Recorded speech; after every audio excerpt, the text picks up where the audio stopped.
Je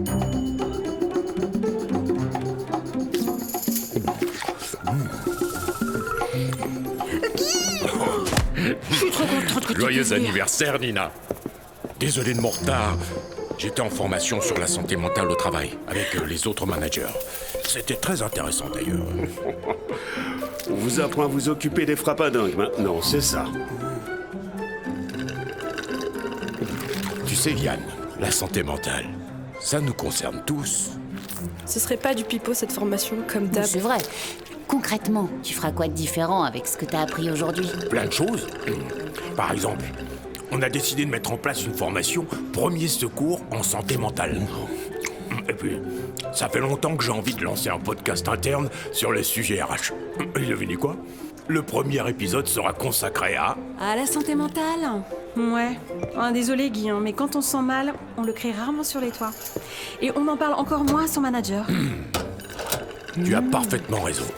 Et c'est bien dommage, parce que les managers sont aussi là pour ça. D'ailleurs, ce matin, on nous a appris à prendre le temps de détecter les signaux faibles. Les quoi?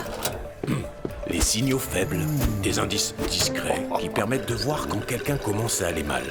Par exemple, un collègue qui s'isole, qui manque d'appétit. Bah moi, si je mange moins à la cantine, c'est juste que c'est moins bon.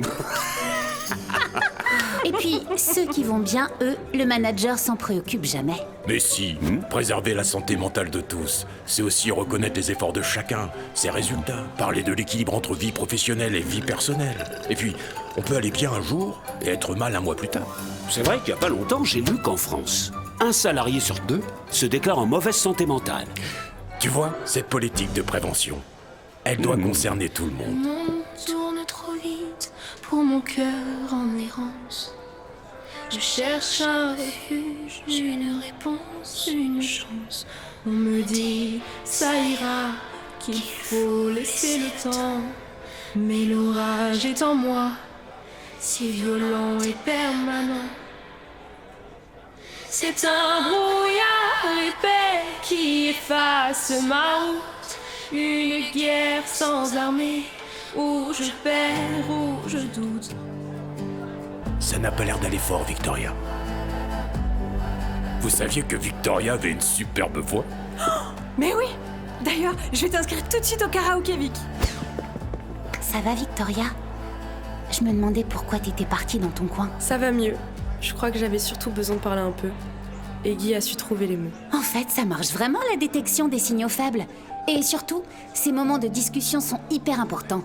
On ne devrait pas attendre les pots d'anniversaire pour se parler. T'as parfaitement raison, Sophie. D'ailleurs, je vous propose qu'on organise régulièrement des petits déjeuners de service pour faire le point. Ladies and gentlemen, pour la prochaine chanson, nous attendons la fabuleuse, l'extraordinaire Victoria!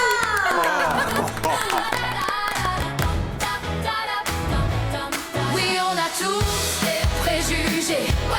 L'important c'est de les dépasser. Briser la glace et les certitudes. Changer de disque d'habitude. Oui, on en a tous, parfois malgré nous. Mais ce qui nous lie, c'est la force du nous. La force du